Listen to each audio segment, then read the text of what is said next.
जय हिंद दोस्तों, स्वागत है आप सबका आज के हमारे इस वीडियो में। इस वीडियो में देखेंगे हम जो हमारी कक्षा 10 की गणित है डाटा मनोहर वाली, उसका प्रश्नावली 5A को स्टार्ट करेंगे आज से हम। ठीक है, तो 5 जो पार्ट है हमारा, तो इसका क्या नाम है? समांतर श्रेणी नाम है। क्या नाम है इसका? समांतर श्रेणी। तो इसके पहले प्रश्न को हल करने से पहले हम पहले समझेंगे कि समांतर श्रेणी होता क्या है।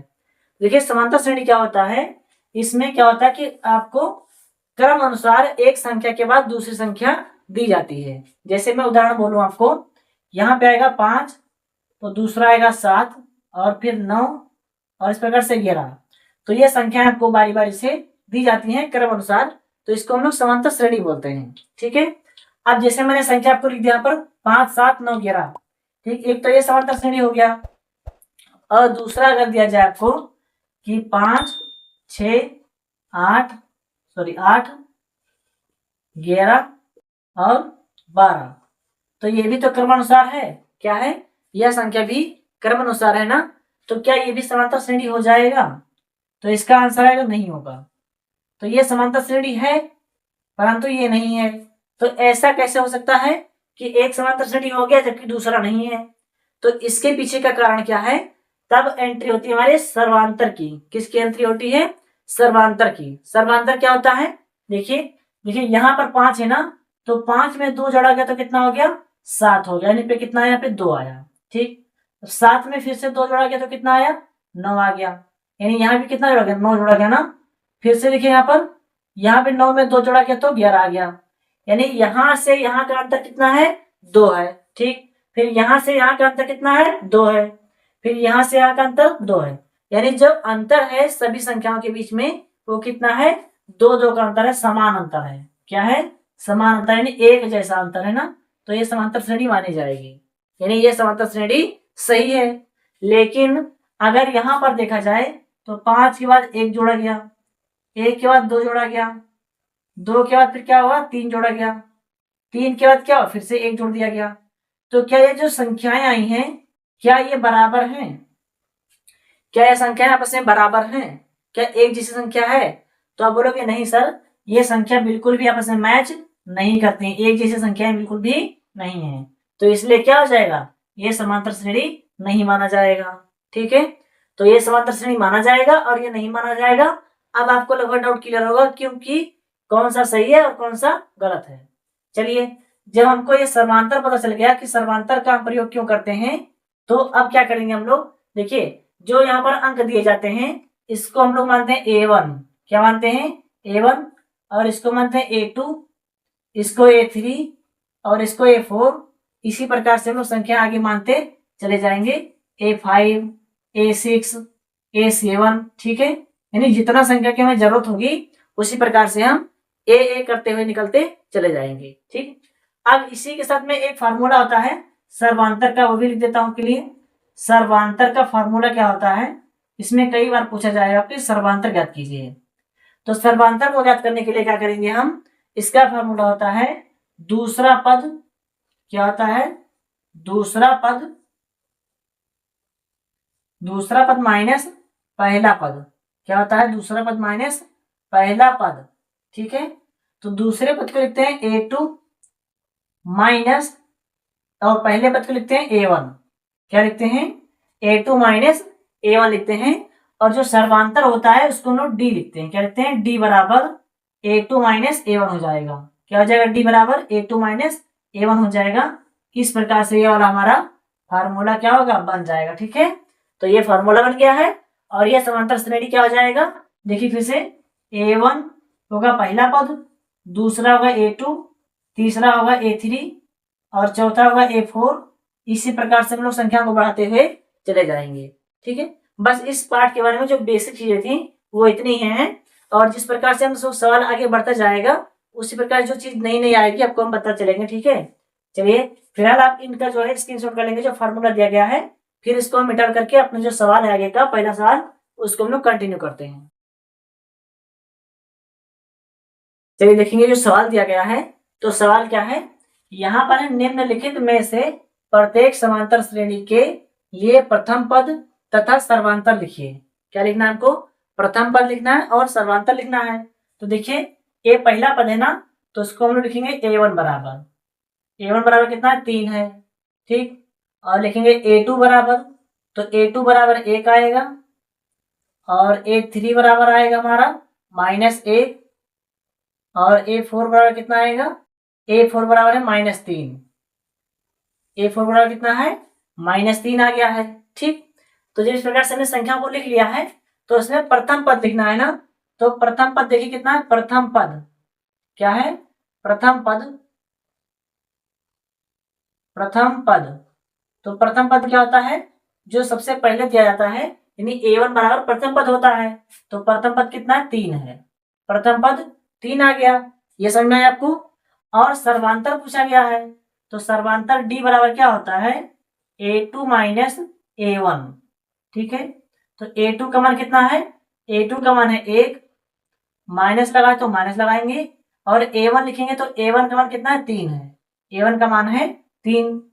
अब आगे देखेंगे हम लोग कि 3 में से 1 निकलेगा तो कितना आएगा, -2 आ जाएगा, कितना आएगा -2। तो ये आपका सर्वांतर निकल जाएगा, ठीक है। इस प्रकार से अनुसार आपका आंसर हो जाएगा सर्वांतर बराबर -2 और प्रथम पद बराबर 3 आया है, ठीक है। चलिए आगे देखेंगे, ये दूसरा प्रश्न है, इसमें आपको क्या लिखना है, A1 बराबर -5 है, A2 बराबर कितना है, A2 बराबर -1 है, और A3 बराबर कितना आएगा, A3 बराबर 3 आ जाएगा। A4 बराबर देखिए, तो A4 बराबर आपको 7 मिलेगा, A4 बराबर कितना है 7 है। तो देखिए प्रथम पद लिखना है ना, क्या लिखना है, प्रथम पद, प्रथम पद बराबर, प्रथम पद बराबर A1 होता है, तो A1 कितना है -5 है, कितना है -5 है। तो ये हो जाएगा प्रथम पद, कितना हो जाएगा प्रथम पद। अब उसके बाद निकालेंगे सर्वांतर D बराबर, D बराबर A2 माइनस A1 लिख लेंगे। देखिए A2 कितना दिया है, तो A2 दिया है -1, A2 दिया है -1, तो -1 लिखेंगे। फिर क्या लगा है, माइनस लगा है ना, जब माइनस दिया गया है तो लिखेंगे माइनस, और A1 का मान कितना है, A1 का मान है -5, A1 का मान कितना है -5। चलिए इसको आगे हल करेंगे, तो -1 लिखा है उसको ऐसे ही लिख देना है। और देखिए क्या है, यहाँ बाहर में माइनस है, अंदर ही माइनस है ना, तो ये माइनस और माइनस प्लस बन जाएगा, प्लस कितना आएगा 5 आ जाएगा, ठीक। अब देखिए 5 में से 1 जाएगा तो यहाँ पे 4 आएगा, तो सर्वांतर बराबर 4 हो जाएगा। क्या आएगा, सर्वांतर बराबर 4। तो प्रथम पद दिया है -5 और सर्वांतर बराबर 4 आ जाएगा। चलिए इसमें 4 प्रश्न दिए थे टोटल, तो 2 प्रश्नों को हमने हल कर लिया है, और बाकी के 2 जो प्रश्न दिए गए हैं उनको हम हल करते हैं। इसको आप स्क्रीनशॉट कर लेंगे, फिर जो इसके आगे का प्रश्न है उसे भी देखते हैं। ये अगला प्रश्न देखिए, तो अगला प्रश्न क्या दिया गया है, 1/3, 5/4, 5/3, 9/3, 13/3 और डॉट डॉट करके हमें प्रश्न आगे दिया गया है। तो इसमें हमको सबसे पहले क्या करना है, A1 बराबर लिखना है। तो A1 बराबर कितना है 1/3, और A2 बराबर कितना है 5/3, A3 बराबर कितना है, A3 बराबर है 9/3, और A4 बराबर कितना है 13/3, 13/3। इस प्रकार से हमने संख्या को लिख लिया है। अब चलिए ध्यान देंगे आगे, जो प्रथम पद है, प्रथम पद, तो प्रथम पद बराबर क्या हो जाएगा, प्रथम पद बराबर आएगा जो है, पहला पद क्या है 1/3 है ना, प्रथम पद क्या है 1/3 है, तो इसको लिख देंगे प्रथम पद बराबर 1/3। अब सर्वांतर निकालना है हमको, क्या करना है, सर्वांतर निकालना है। तो सर्वांतर D बराबर क्या हो जाएगा, A2 माइनस A1, ठीक है। तो बताइए A2 का मान कितना है, A2 का मान देखेंगे हम, A2 का मान है 5/3, कितना है 5/3, माइनस लगाए तो माइनस लगाएंगे। और देखिए A1 का मान कितना है, A1 का मान है 1/3, A1 का मान है 1/3। अब आगे इसको हल करेंगे, यहाँ पर हर में देखिए 3 है ना, और इसके हर में कितना है, इसके हर में 3 है, तो दोनों का हर बराबर है, तो इसको लिखेंगे एक बार, बटे में देखिए 5 माइनस 1 लिख देंगे। आगे हल करेंगे तो 5 में से 1 जाएगा तो बचेगा 4, 4/3। तो इस प्रकार से सर्वांतर D बराबर आएगा 4/3, ठीक है। इसको हम आंसर कर देंगे, यही हो जाएगा हमारा इसका आंसर। चलिए जो अगला प्रश्न शेयर करते हैं। यहाँ पर देखिए A1 बराबर कितना दिया है, A1 बराबर दिया है 0.6, ठीक है। A2 बराबर कितना दिया है 1.7, कितना दिया है 1.7 दिया गया है। अब लिखेंगे A3 बराबर, क्या लिखेंगे A3 बराबर 2.8, A4 बराबर क्या लिखेंगे 3.9। तो इस प्रकार से हमने सभी का मान लिख लिया है ना। जब सभी का मान लिख लिया जाएगा तब लिखेंगे प्रथम पद, प्रथम पद, ठीक है। प्रथम पद लिखेंगे तो प्रथम पद बराबर कितना है 0.6, कितना है 0.6 आपका प्रथम पद हो जाएगा। अब हमको इसका सर्वांतर निकालना है, तो सर्वांतर D बराबर क्या लिखेंगे, सर्वांतर D बराबर A2 माइनस A1 कर देंगे। तो A2 का मान कितना है, A2 का मान है 1.7 माइनस A1 का मान कितना है 0.6, ये A1 का मान आ जाएगा।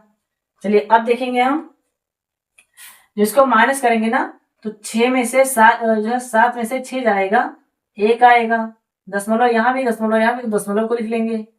समझ में आया इतना, 7 में से 6 जाएगा तो 1 बचेगा, दशमलव यहाँ, दशमलव यहाँ, तो हमने दशमलव को लिख लिया। अब 1 में से क्या 0 जाएगा, तो 1 में से 0 जाएगा तो 1 ही आ जाएगा, तो यहाँ पर क्या लिख देंगे 1 लिख देंगे। इस प्रकार से हमारा ये सर्वांतर निकल जाएगा, ठीक है। तो चलिए इस प्रकार से क्या हुआ, जो पहला प्रश्न था वो पूरी तरह से हल हो चुका है। इसको आप स्क्रीनशॉट कर लेना, फिर जो इसके आगे का प्रश्न है उसे भी हल करते हैं। चलिए अगला प्रश्न देखेंगे। जो हमारा दूसरा प्रश्न दिया गया है, निम्नलिखित में से कौन कौन समांतर श्रेणी है, यदि कोई समांतर श्रेणी है तो इसका सर्वांतर ज्ञात कीजिए और इनके 3 और पद ज्ञात कीजिए, ठीक है। तो हमें इनके आगे 3 पद और हमें ज्ञात करना है। तो चलिए देखिए प्रश्न क्या दिया गया है, 2, 4, 8, 16 दिया गया है ना। तो ये क्या हो जाएगा, A1 बराबर हो जाएगा हमारा 2 और A2 बराबर हो जाएगा 4, A2 बराबर 4 और A3 बराबर कितना हो जाएगा, A3 बराबर 8 और A4 बराबर आएगा, तो A4 बराबर आएगा 16, A4 बराबर 16 आ जाएगा। तो इस प्रकार से क्या हुआ, इसका मान आ गया ना, A1, A2 और A3, A4 का मान आ गया है। अब हमें क्या करना है, इसमें चेक करना है कि कौन कौन से समांतर श्रेणी हैं। तो हमको चेक करना है कि जो समांतर श्रेणी को दिया गया है, क्या ये समांतर श्रेणी है या समांतर श्रेणी नहीं है, ठीक है। तो इसको चेक करने के लिए क्या करेंगे, हम इसका सर्वांतर निकालेंगे, बारी बारी से इसका हम सर्वांतर निकालेंगे। और हर बार अगर समांतर बराबर आता है तो ये जो है समांतर श्रेणी है, और अगर क्या इसका समांतर श्रेणी बराबर समांतर बराबर नहीं आता है तो ये समांतर श्रेणी नहीं माना जाएगा। चलिए क्या करेंगे, आप पहले निकालेंगे सर्वांतर बराबर, सर्वांतर, सर्वांतर A2 माइनस A1, ठीक है। पहले इसको याद करेंगे हम लोग। तो देखिए A2 का मान कितना है, A2 का मान है 4, माइनस लगाए तो माइनस लगाएंगे, A1 लिखा है ना, तो A1 का मान कितना है, A1 का मान है 2, A1 का मान है 2। चलिए अब आगे लिखेंगे हम लोग, क्या हो जाएगा, 4 में से 2 जाएगा तो 2 आएगा। तो सर्वांतर कितना आया है, ये सर्वांतर आया है 2, कितना आया है, ये सर्वांतर 2 आया है। अब दोबारा से सर्वांतर ज्ञात करेंगे हम लोग। अब अगर दोबारा वाला जो सर्वांतर ज्ञात करेंगे, अगर वो सर्वांतर बराबर आता है तो ये समांतर श्रेणी माना जाएगा, ठीक है। देखिए अब क्या करेंगे, A3 माइनस A2 होता है, क्या होता है, A3 माइनस A2 होता है। तो A3 का मान कितना है, A3 का मान है 8 माइनस A2 का मान कितना है, A2 का मान है 4, तो 8 में से 4 जाएगा तो यहाँ पे 4 बचेगा, ठीक है। क्या बचेगा, 8 में से 4 जाएगा तो 4 बचेगा। अब देखिए यहाँ पर सर्वांतर 2 आया है, यहाँ पर 4 आया है, तो क्या दोनों सर्वांतर बराबर है। आप बोलोगे नहीं सर, दोनों समांतर बराबर नहीं है। जब दोनों समांतर बराबर नहीं है तो ये समांतर श्रेणी भी नहीं है। क्या लिखोगे, यह समांतर श्रेणी नहीं है, यह समांतर श्रेणी नहीं है, नहीं है, ठीक है। चलिए इसके बाद फिर हम इसका अगला प्रश्न देखते हैं। इसको आप लोग स्क्रीनशॉट कर जो है चाहो तो इसका आप स्क्रीनशॉट कर लो या फिर इसको आप रहने भी दो, ठीक है। चलिए अब अगला प्रश्न देखेंगे जो हमें दूसरा प्रश्न दिया गया है। इस दूसरे प्रश्न में दूसरा ऑप्शन है -10 -6 -2 और जो 2 दिया गया है। तो यहाँ पर a2 बराबर कितना आएगा, पहले a1 बराबर आएगा -10, कितना आएगा -10, और a2 बराबर कितना आएगा, a2 बराबर -6 आ जाएगा। a3 बराबर निकालेंगे तो a3 बराबर -2 आएगा, और a4 बराबर निकालेंगे तो a4 बराबर आएगा 2, कितना आएगा, a4 बराबर 2 आ जाएगा। इस प्रकार से क्या हुआ, a1 a2 a3 a4 का मान निकल गया। अब हम लोग क्या निकालेंगे, सर्वांतर निकालेंगे ना, क्या निकालेंगे, सर्वांतर। सर्वांतर बराबर क्या हो जाएगा, a2 माइनस a1, और दोबारा सर्वांतर निकालते हैं। सर्वांतर यह हो जाएगा a3 माइनस a2, क्या हो जाएगा, a3 माइनस a2 हो जाएगा। चलिए अब इसका मान रख के आगे हल करेंगे हम लोग। a2 का मान कितना है, -6, तो -6 लिखेंगे, माइनस लगा तो माइनस लगा दिया। अब a1 का मान कितना है, तो a1 का मान है -10, कितना है, -10। चलिए इसको आगे हल करेंगे। यहाँ -6 लिखा है ना, तो -6, और ये माइनस और माइनस मिलके क्या हो जाएगा, माइनस और माइनस मिलके प्लस बन जाएगा। तो यहाँ पर लिखेंगे +10, ठीक है। 10 में से 6 जाएगा तो यहाँ पे 4 आ जाएगा। तो इसका समांतर कितना आया है, 4 आया है। अब इस वाले का समांतर देखेंगे हम लोग। तो a3 का मान कितना है, a3 का मान है -2, कितना है, -2 लिखेंगे।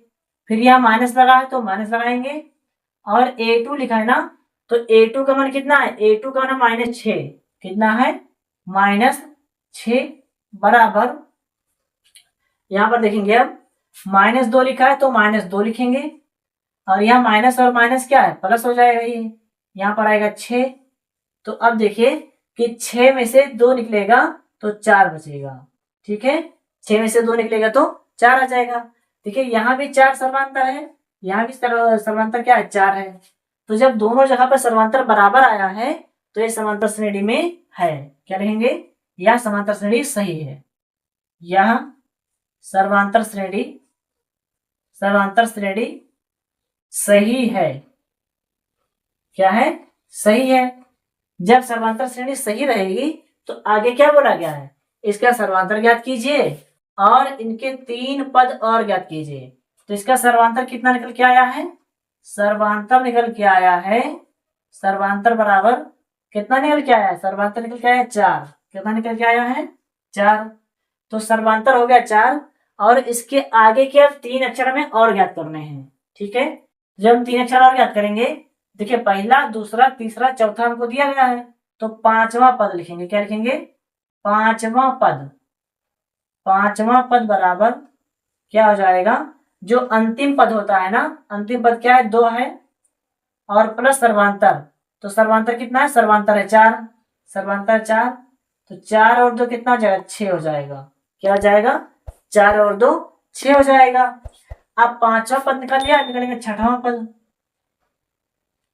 6वां पद, 6वां पद बराबर, देखिए जो अंतिम पद है ना, तो अंतिम पद अब क्या आ जाएगा, 2 तो रहेगा नहीं, क्योंकि अंतिम पद पहले था, लेकिन हमने 5वां पद निकाला ना, तो अंतिम पद अब ये बन जाएगा, जो 6 दिया गया है, अंतिम पद हमारा 6 बन जाएगा। यहाँ पर लिखेंगे 6, और प्लस में सर्वांतर, तो सर्वांतर कितना है, सर्वांतर है 4, तो 6 और 4 कितना हो जाएगा, 10 हो जाएगा, 6 4 10 मिल जाएगा। अब निकालेंगे 7वां पद, कौन सा, 7वां पद। 7वां पद बराबर क्या निकलेगा, जो अंतिम पद है, तो अंतिम पद कितना है, 10 है, और प्लस सर्वांतर निकालेंगे तो सर्वांतर कितना है, सर्वांतर बराबर 4 है, तो 10 और 4 14 बन जाएगा। इस प्रकार से क्या हुआ, जो आगे के 3 पद और हैं वो भी हमें ज्ञात हो जाएंगे। यानी 5वां बराबर 5वां पद 6 आएगा, 6वां पद 10 आएगा, और 7वां पद 14 आ जाएगा, ठीक है। इसी को हम लोग आंसर कर देंगे। चलिए इसको आप स्क्रीनशॉट कर लेंगे, फिर जो इसके आगे का प्रश्न है उसे भी हल करते हैं। प्रश्न देखेंगे तो जो अगला प्रश्न हमको दिया गया है, यहाँ पर a बराबर क्या आ जाएगा, a1 बराबर 3, और a2 बराबर कितना आएगा, a2 बराबर आएगा 3 प्लस अंडर रूट 2, ठीक है।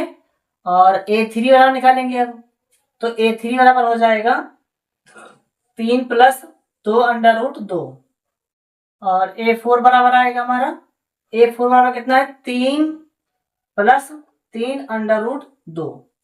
इस प्रकार से हमको a1, a2, a3 और a4 का मान निकल जाएगा। अब निकालेंगे सर्वांतर बराबर, सर्वांतर बराबर क्या आएगा a2 माइनस a1, ठीक है। और दूसरा सर्वांतर निकालेंगे, तो दूसरा सर्वांतर हो जाएगा a3 माइनस a2 आ जाएगा, ठीक है। चलिए देखेंगे a2 का मान कितना है, तो a2 का मान दिया गया है 3 प्लस अंडर रूट 2, और माइनस लगाए तो माइनस लगा देंगे। a1 का मान कितना है, तो a1 का मान हमें 3 दिया गया है ना, तो a1 का मान आ जाएगा 3, क्या आ जाएगा, a1 का मान आ जाएगा 3। आप देखिए यहाँ पर 3 में से 3 निकल जाएगा तो क्या बचेगा, अंडर रूट 2, क्या बचेगा, अंडर रूट 2 बच जाएगा। चलिए आगे देखेंगे अब a3 का मान कितना है, तो a3 का मान है यहाँ पर क्या दिया है 3 प्लस 2 अंडर रूट 2, माइनस लगा है तो माइनस लगा देंगे। और उसके बाद में क्या लिखा है a2 का मान, तो a2 का मान देखिए कितना है, a2 का मान है 3 प्लस अंडर रूट 2, क्या है 3 प्लस अंडर रूट 2 दिया गया है। चलिए आगे हल करेंगे इसको, यहां पर लिखा है 3 plus 2 under root 2, 2 under root 2 माइनस 3 लिखेंगे हम, माइनस 3 और plus minus minus under root 2 आ जाएगा, अंडर रूट 2 हो जाएगा। चलिए इसको आगे हल करेंगे अब, तो यहां पर देखिए 3 में से 3 निकल जाएगा ना, 3 में से 3 निकल जाएगा तो कुछ नहीं बचेगा, एक बार प्लस में एक बार माइनस में, तो 3 और 3 कट जाएगा। अब देखिए कि 2 अंडर रूट 2 में से एक अंडर रूट 2 निकल जाएगा तो क्या बचेगा, एक अंडर रूट 2 बचेगा, ठीक है। समझ में आया ये, देखिए 2 अंडर रूट 2 में से एक अंडर रूट 2 निकल जाएगा तो एक अंडर रूट हमारा बच जाएगा, और अंडर रूट के आगे एक लिखते नहीं है, ठीक है। तो यानी कि यहाँ पर देखिए समांतर कितना अंडर रूट 2 आया है, यहाँ पर समांतर कितना अंडर रूट 2 आया है, दोनों जगह पे अंडर रूट क्या है, बराबर है ना। तो जब दोनों जगह पर अंडर रूट बराबर मिलेगा हमको तब यह समांतर श्रेणी है ना, क्या लिखेंगे, यह समांतर श्रेणी है, यह समांतर श्रेणी है। जब समांतर श्रेणी निकल जाएगा तब इसको आगे हल करेंगे, क्या पांचवा, छठवां और सातवां पद, तो हम लिखेंगे पांचवा पद, क्या लिखेंगे, पांचवा पद, पांचवा पद। तो पांचवा पद लिखने के लिए क्या करेंगे, अंतिम पद लिखते हैं ना, चौथा पद लिखते हैं, यानी अंतिम पद दिया गया है 3 plus 3 under root 2, 3 under root 2, और प्लस में क्या करते हैं, प्लस में लिखते हैं सर्वांतर बराबर। तो सर्वांतर कितना है, सर्वांतर है अंडर रूट 2, क्या है, सर्वांतर अंडर रूट 2 है, बराबर। देखिए यहां पर 3 लिखा है तो यहाँ पे 3 आ जाएगा, प्लस में यहाँ पर क्या 3 अंडर रूट 2 और 1 अंडर रूट 2 कितना आ जाएगा, 4 अंडर रूट 2 हो जाएगा, कितना हो जाएगा, 4 अंडर रूट 2 हो जाएगा। अब लिखेंगे छठवां पद, क्या लिखेंगे, छठवां पद, छठवां पद बराबर क्या जाएगा, अंतिम पद अब ये हो जाएगा ना, क्या जाएगा अंतिम पद, 3 प्लस 4 अंडर रूट 2 प्लस सर्वांतर, तो सर्वांतर कितना है, सर्वांतर है अंडर रूट 2, तो इसको लिखेंगे अंडर रूट 2, ठीक है। क्या लिख देंगे, देखिए अंतिम पद अब ये हो गया ना, तो इसको अंतिम पद लिख दिया यहाँ पर, और प्लस सर्वांतर कर दिया, तो सर्वांतर अंडर रूट 2 था वो हो गया। तो यहाँ पर 3 लिखा है, इसको 3 लिख लेंगे क्योंकि ये किसी के साथ ना तो जुड़ेगा और ना ही किसी के साथ घटेगा। अब देखिए 4 अंडर रूट 2 और 1 अंडर रूट 2 मिलकर क्या आ जाएगा, प्लस 5 अंडर रूट 2, कितना आ जाएगा, 5 अंडर रूट 2 बन जाएगा, कितना हो जाएगा, प्लस 5 अंडर रूट 2 बन जाएगा। अब लिखिए सातवां पद, क्या लिखेंगे हम लोग, सातवां पद, सातवां पद बराबर, सातवां पद बराबर क्या हो जाएगा, पहले लिखते हैं अंतिम पद, तो अंतिम पद कितना है, 3 प्लस 5 अंडर रूट 2 और प्लस सर्वांतर, क्या लिखेंगे, प्लस सर्वांतर, तो सर्वांतर कितना है, √2 है सर्वांतर। यहाँ देखिए सर्वांतर कितना, √2 है। चलिए अब लिखेंगे, यहाँ पर 3 लिखा है ना, तो यहाँ 3 लिखेंगे। 3 प्लस 5 √2 और 1 √2 मिलकर कितना हो जाएगा, 5 √2 और 1 √2 इसमें और जुड़ जाएगा, ये बनेगा 6 √2। ठीक है, तो इस प्रकार से जो बाकी के 3 पद और थे वो हमें ज्ञात कर लिया। ठीक है, तो यही हो जाएगा हमारा आंसर। चलिए इसको आप स्क्रीनशॉट कर लेंगे, फिर जो इसके आगे का प्रश्न है उसे भी हल करते हैं। चलिए अगला प्रश्न लिखेंगे। तो अगला प्रश्न क्या दिया गया है कि a स्क्वायर a क्यूब और a पावर 4 दिया गया है। तो इस प्रकार से इसमें क्या आ जाएगा, a1 बराबर, तो a1 बराबर a आ जाएगा। ठीक है, a2 बराबर क्या आ जाएगा, a2 बराबर a स्क्वायर आ जाएगा, और a3 बराबर निकालेंगे तो a3 बराबर a क्यूब आ जाएगा। क्या आ जाएगा, a क्यूब आ जाएगा। और a4 बराबर क्या निकालेंगे, a का पावर 4 हो जाएगा, a का पावर 4 हो जाएगा। तो इस प्रकार से हमको a1 a2 a3 और a4 का मान निकल जाएगा। तो अब हम क्या करेंगे, सर्वांतर निकालेंगे। क्या करेंगे, सर्वांतर बराबर क्या होता है, a2 माइनस a1। ठीक है, तो a2 का मान कितना है, a2 का मान है a स्क्वायर माइनस लगा है तो माइनस लगा देंगे। a1 लिखा है ना, तो a1 का मान कितना है, a1 का मान है a1 का मान कितना है, a है ना, तो यहाँ पर a लिख देंगे। चलिए हम देखिए, क्या a स्क्वायर में से a को माइनस कर सकते हैं। तो आप बोलोगे सर जी बिल्कुल ऐसा नहीं कर सकते हैं, क्योंकि क्या है, इसका जो पावर है और इसका पावर डिफरेंट है ना, तो जब पावर डिफरेंट होगा तो उसको हम प्लस और माइनस नहीं कर सकते हैं।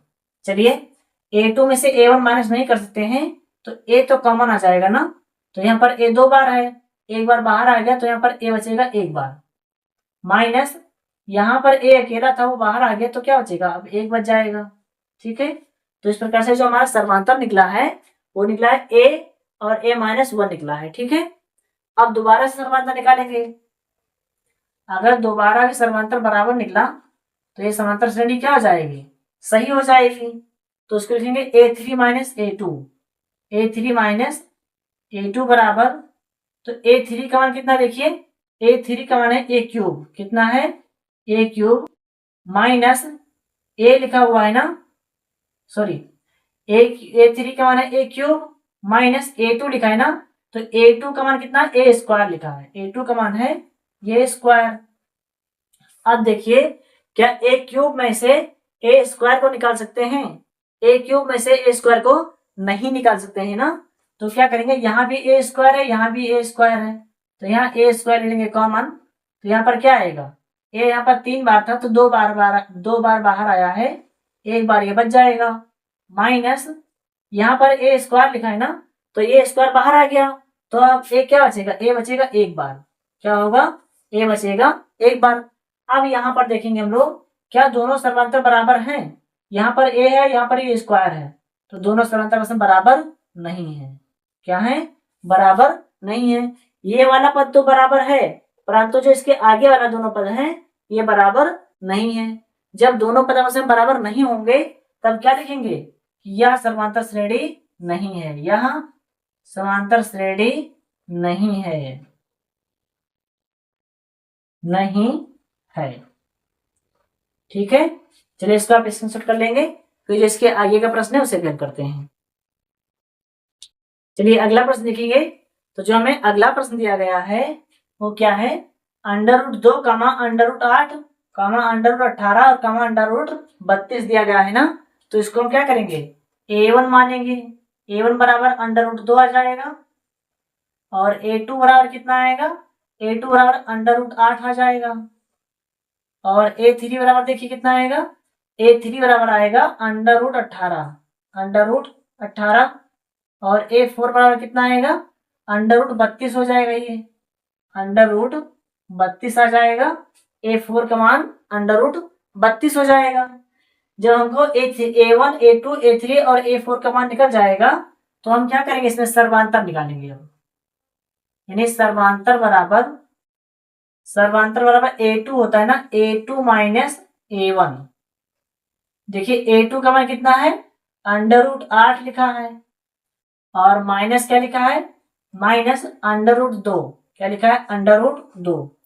तो एक बात बताइए, इसमें क्या अंडर रूट 8 में से अंडर रूट 2 को माइनस कर सकते हैं? तो हम लोग बिल्कुल ऐसा नहीं कर सकते हैं। क्यों? क्योंकि अंडर रूट के साथ में जोड़ने घटाने के लिए अंडर रूट की जो अंदर वाली संख्या है वो एक संख्या होनी चाहिए। कितनी संख्या होनी चाहिए? जो अंडर रूट के अंदर 2 अगर यहाँ है तो यहाँ भी अंडर रूट के अंदर 2 होना चाहिए, कोई और संख्या नहीं होनी चाहिए। तो चलिए इसको आगे याद करेंगे। यहाँ पे 8 लिखा है ना, तो हम लोग 8 को क्या लिख सकते हैं कि अंडर रूट 2 गुणे 2 गुणे 2 लिख सकते हैं। माइनस लिखा है तो माइनस लिखेंगे, अंडर रूट 2 आ जाएगा। अब देखिए यहाँ पर 2 दूनी 4 और 4 दूनी 8, चाहे आप जो है 8 को इस प्रकार लिखें, चाहे 8 को इस प्रकार लिखें, ठीक है, दोनों प्रकार से 8 ही तो लिखा है। तो यहाँ देखिए 2 और 2 का जोड़ा बन रहा है ना, जब 2 2 का जोड़ा बनेगा तो 2 क्या होगा, बाहर आ जाएगा, यानी 2 अंडर रूट। अब इसका जोड़ा नहीं बनेगा तो अंडर रूट के अंदर रुक जाएगा। और माइनस में क्या लिखा है, माइनस में अंडर रूट 2। समझ में आया? अब देखिए 2 अंडर रूट 2 में से एक अंडर रूट 2 निकल जाएगा, 2 अंडर रूट 2 में से एक अंडर रूट 2 निकल जाएगा, तो क्या बचेगा, एक अंडर रूट 2 बच जाएगा। ठीक है, एक अंडर रूट 2 बच जाएगा। अब देखिए दूसरा समांतर निकालेंगे। सर्वांतर बराबर A3 माइनस क्या हो जाएगा, A3 माइनस A2 आ जाएगा। तो A3 का मान कितना है, A3 का मान है, यहां पर देखेंगे A3 का मान है 18, अंडर रूट 18, और माइनस A2 का मान कितना है, तो A2 का मान है अंडर रूट 8, A2 का मान है अंडर रूट 8। तो अब देखेंगे हम लोग क्या अंडर रूट 18 और अंडर रूट 8 को हम लोग जोड़ घटा सकते हैं? तो इसको भी नहीं कर सकते हैं, क्योंकि अंडर रूट के अंदर सेम संख्या होना चाहिए। तो यहाँ 18 है, यहाँ पर 8 है, तो क्या करेंगे, इसका हम लोग क्या कर सकते हैं, अभाज्य गुणनखंड कर लेंगे। यानी अंडर रूट 18 को हम लोग लिखेंगे 3 गुणे 2। देखिए आप चाहे 18 इस प्रकार से लिखें, चाहे 18 इस प्रकार से लिखें, 3 3 का 9, 9 दूनी 18 हो जाएगा। माइनस अंडर रूट 8 लिखा है, तो 8 को हम लोग क्या लिखेंगे, 8 को लिखेंगे 2 गुणे 2 लिख देंगे, यानी कि 2 दूनी 4 और 4 दूनी 8। चाहे 8 इस प्रकार से लिखा जाए, चाहे 8 इस प्रकार से लिखा जाए, तो रहेगा सेम संख्या ना। अब हम लोग क्या करेंगे, जो संख्या है अंडर रूट के अंदर जोड़ा बनेगा उसको बाहर निकालेंगे।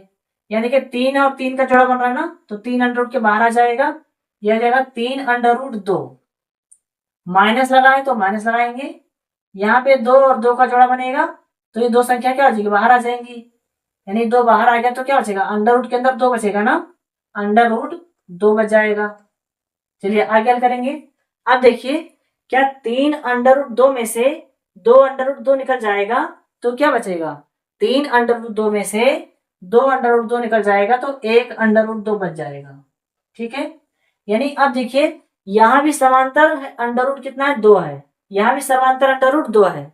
जब दोनों जगह पे अंडर रूट 2 बराबर है, तो क्या लिखेंगे कि यह समांतर श्रेणी है, यह समांतर श्रेणी है। जब ये समांतर श्रेणी निकल जाएगी, तो अब हमें क्या करना है, अब हमको इसके जो अगले जो 3 पद है उनको याद करना है, यानी 5वां पद को, किसको याद करना है, 5वां पद बराबर, तो 5वां पद बराबर क्या हो जाएगा, अंतिम पद। तो अंतिम पद कितना है, 32 है ना, अंडर रूट 32, और प्लस सर्वांतर, तो सर्वांतर कितना है, अंडर रूट 2 दिया गया है, सर्वांतर कितना, अंडर रूट 2 है। ठीक है, अब देखिए यहाँ पर अंडर रूट 32 है, यहाँ पर अंडर रूट 2 है, तो क्या दोनों को आपस में हम लोग जोड़ सकते हैं? तो अब बोलोगे नहीं सर, ऐसा हम लोग बिल्कुल भी नहीं कर सकते हैं। तो 32 का क्या करना पड़ेगा, अभाज्य गुणनखंड करना पड़ेगा। चलिए देखिए कैसे करेंगे इसको। 32 लिखा है ना, तो अंडर रूट लिखेंगे 2 गुणे कितना आ जाएगा, देखिए 2 दूनी 4, 4 दूनी 8, और 8 दूनी 16, और 16 दूना 32। ठीक है, इस प्रकार से लोग 32 को लिख सकते हैं। देखिए 2 दूनी 4, 4 दूनी 8, 8 दूनी 16, 16 दूना 32।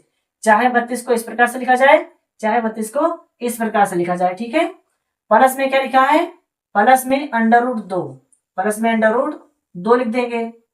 अब देखिए यहाँ पे क्या हो जाएगा, इस 2 का जोड़ा बनेगा ना, जब संख्याओं का जोड़ा बनेगा तो वो संख्या अंडर रूट से बाहर हो जाएगी। ठीक है, तो 2 और 2 का जोड़ा बन रहा है तो 2 आ जाएगा बाहर, गुणे में ये 2 और 2 का जोड़ा बन रहा है तो ये भी क्या होगा, बाहर आ जाएगा। और फिर क्या, अंडर रूट 2 लिखा है ना तो अंडर रूट 2 लिख देंगे। प्लस में लिखेंगे क्या, अंडर रूट 2। चलिए आगे देखेंगे हम, तो 2 दूनी 4 हो जाएगा, ये 4 अंडर रूट 2 और प्लस में अंडर रूट 2। अब इसको और आगे हल करेंगे हम, जब और आगे हल होगा देखिए 4 अंडर रूट 2 और 1 अंडर रूट 2 तो मिल जाएगा ना। अब तो संख्या जुड़ जाएगी आपस में, क्योंकि अंडर रूट के अंदर 2 यहाँ भी है और 2 यहाँ भी है, तो 4 अंडर रूट 2 और 1 अंडर रूट 2 मिलकर कितना हो जाएगा, 5 अंडर रूट 2। क्या हो जाएगा, 5 अंडर रूट 2 हो जाएगा। चलिए आप चाहें अगर तो इसको 5वां पद कर सकते हैं, परंतु जो समांतर श्रेणी दी गई है देखिए वो किस प्रकार से है कि अंडर रूट के बाहर कोई संख्या नहीं है ना, तो अगर ये वाली संख्या अंडर रूट के बाहर रह जाएगी तो ये थोड़ा गलत हो जाएगा। तो क्या करेंगे हम लोग, इसको अंडर रूट के अंदर भेजेंगे। तो एक बात बताइए कि हम संख्याओं को अंडर रूट के बाहर कब लेके आते हैं, जब वो अंदर 2 बार मिलती है। क्या मिलती है, जब 2 बार जोड़ा बनता है इस प्रकार से, तो वो 1 बार बाहर आती है। तो अगर 1 बार बाहर है संख्या और इसको अगर हम लोग अंदर भेजेंगे तो क्या आ जाएगी, 2 बार हो जाएगी, यानी कि अंडर रूट 2 पहले से लिखा है यहाँ पर। ठीक है, और 5 यहाँ बाहर 1 बार है, अंदर जाके 2 बार हो जाएगा ना, 5 गुणे 5 हो जाएगा। तो अब क्या हो जाएगा, ये अंडर रूट कितना हो जाएगा, 5 दूनी 10, 10 पचे 50 हो जाएगा। कितना हो जाएगा, 10 पचे 50 हो जाएगा। ठीक है, चलिए अब यहाँ पर क्या, 5वां पद हमको ज्ञात हो गया है। अब हम लोग ज्ञात करेंगे 6वां पद। 6वां पद, 6वां पद बराबर क्या निकलेगा, अंतिम पद। तो अंतिम पद कौन सा है, अंतिम पद हमारा ये वाला पद है ना, 50 लिखा, अंडर रूट 50 आया है, तो 50 को चाहे हम इस प्रकार लिखें, चाहे ऐसे लिखें, चाहे ऐसे लिखें, मान हमारा एक आएगा ना, तो इसको लिखें 5 अंडर रूट 2, ये हो गया अंतिम पद। और प्लस सर्वांतर, प्लस सर्वांतर, तो सर्वांतर कितना है, सर्वांतर है अंडर रूट 2, कितना है, सर्वांतर है अंडर रूट 2। चलिए आगे इसको हल करेंगे, तो 5 अंडर रूट 2 और 1 अंडर रूट 2 मिलकर कितना हो जाएगा, 6 अंडर रूट 2। कितना हो जाएगा, 6 अंडर रूट 2 हो जाएगा। चलिए आगे ध्यान देंगे, जब 6 बाहर है और इसको अंदर भेजेंगे तो 2 बार हो जाएगा। कितनी बार हो जाएगा, 6 2 बार हो जाएगा।